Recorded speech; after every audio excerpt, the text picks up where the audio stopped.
Hey guys, welcome back to our channel. అందరూ ఎలా ఉన్నారు? ఇది వచ్చేసి నా బర్త్డే స్పెషల్ స్వీట్ అండి, క్యారెట్ హల్వా. మా మమ్మీకి ఎన్ని రోజుల నుండి చేయమంటే నా బర్త్డే స్పెషల్గా క్యారెట్ హల్వా అయితే చేసేసింది. దీని దగ్గర అయితే ఏ స్వీట్ పనికిరాదు. సో దానికోసం ఒక ప్లేట్లో క్యారెట్ తురుము పక్కన పెట్టుకొని, ఇప్పుడు స్టవ్ వెలిగించి ఒక బాణీ పెట్టుకొని అందులో 3 టేబుల్ స్పూన్స్ ఆఫ్ నెయ్యి వేసుకొని అందులోనే క్యారెట్ వేసి ఒక 10 నిమిషాలు వేయించాక ఇది మాది అమూల్ పౌడర్ మిల్క్ చేసుకున్నామండి. యాక్చువల్లీ మిల్క్ పౌడర్ వేసుకుంటే క్యారెట్ హల్వాలో చాలా టేస్ట్ వస్తుంది. సో మేము అలా పౌడర్ వేయకుండా ఇలాగ మిల్క్ పౌడర్ తోటే మిల్క్ చేసేసి వేస్తున్నాము.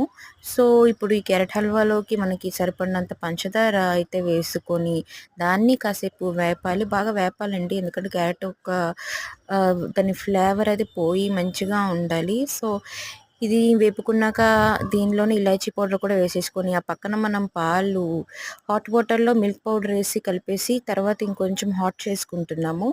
ఆ హాట్ మిల్క్ని కూడా ఇందులో క్యారెట్ వేపుకుంటున్న దాంట్లోకి ట్రాన్స్ఫర్ చేసేసుకొని కలుపుతూ ఉండాలి దగ్గర పడినంత వరకు. ఇప్పుడు కొంచెం నెయ్యి వేసేసుకొని కలుపుకున్నాక కొంచెం క్యాజు, కిస్మిస్, ఏ డ్రై ఫ్రూట్స్ ఉంటే అవి కూడా యాడ్ చేసుకోండి. చాలా చాలా చాలా టేస్టీ ఉందండి. అసలు దీని దగ్గర అయితే ఏ స్వీట్ షాప్ క్యారెట్ హల్వా కానీ ఎవరిది కానీ పనిచేయదు, అంత రుచి వచ్చింది. ఆ నెయ్యి, మిల్క్ పౌడర్, మిల్క్ ఇవన్నీ వేసాం కదా, చాలా రుచిగా ఉంది. ఇలాగే ట్రై చేయండి. ట్రై చేసి ఖచ్చితంగా కామెంట్ చేయండి. తప్పకుండా ట్రై చేయండి. Thanks for watching. Please subscribe చేయండి, లైక్ చేయండి, షేర్ చేయండి.